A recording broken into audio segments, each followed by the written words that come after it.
মেয়েদের স্কুলে এক্সাম চলায় এবং বিভিন্ন ব্যস্ততার কারণে সংসারের অনেকগুলা কাজ বাকি পড়ে আছে। তো হ্যালো এভরিওয়ান, আসসালামু আলাইকুম।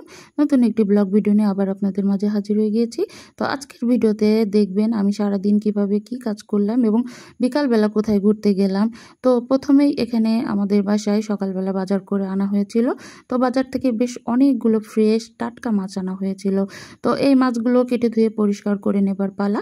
তো মাছগুলোকে কেটে ধুয়ে পরিষ্কার করে নিয়ে আমি এসেছি রান্না করতে। তো পাবদা মাছ রান্না করতেছি টমেটো আলু দিয়ে। তো পাবদা মাছ টমেটো আলু দিয়ে রান্না চাপিয়ে নিয়ে এখানে আমি গরু মাংসের জন্য মশলা কষিয়ে নিচ্ছি।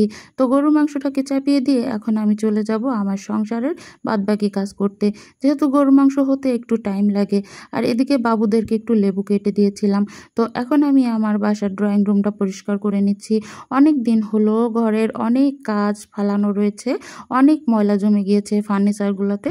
তো আজকে চিন্তা করেছি কিছু কিছু করে ফার্নিচার আমি ওয়াশ করে নিব। তো এখানে আমি ড্রয়িং রুমের সোফাটাকে ওয়াশ করে নিয়ে এবার এসেছি আমার বেডরুমের। তো বেডরুমের এখানে সোফাটাকে ওয়াশ করে বাদবাকি ফার্নিচারও আমি ভালো করে ঝেড়ে মুছে নিয়েছি। এদিকে আমি আমার কাজ করতেছি আর আমার মেয়ে খেয়ে খেয়ে সব ময়লা আবার নিচে ফেলতেছে। তো এখন আমি এসেছি টিভি রুমে। তো প্রত্যেকটা রুমেই আমি পরিষ্কার করে নিচ্ছি। তো এরপরে আমি নিচ্ছিলাম পরিষ্কার করে আমার মেয়েদের পড়ার রুম। তারপরে এই কর্নারটাকে আমি অনেক দিন হলো ক্লিন করতে পারিনি। তো এই যে কত ধুলা জমে গিয়েছে। তো প্রত্যেকটা ফার্নিচারই খুব সুন্দর করে পরিষ্কার করে নিচ্ছি। আসলে এতগুলো ফার্নিচার থাকলে এটার পিছনে অনেকটা শ্রমের প্রয়োজন। যদি কখনো খেয়াল না করা হয় তাহলে দেখা যাবে যে এক সপ্তাহের ভেতরে অনেক ময়লা জমে গিয়েছে।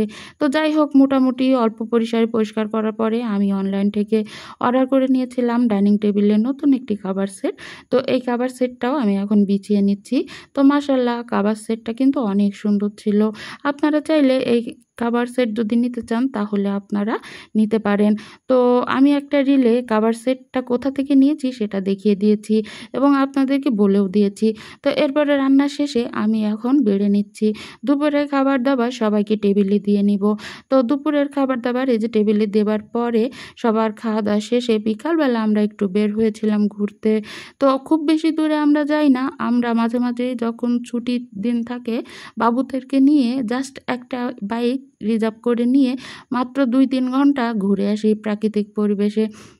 জানি অনেকে এভাবে ঘুরতে পছন্দ করেন, তবে আমার বাচ্চাদেরকে নিয়ে এভাবে মুক্ত বাতাসে ঘুরতে অনেক ভালো লাগে।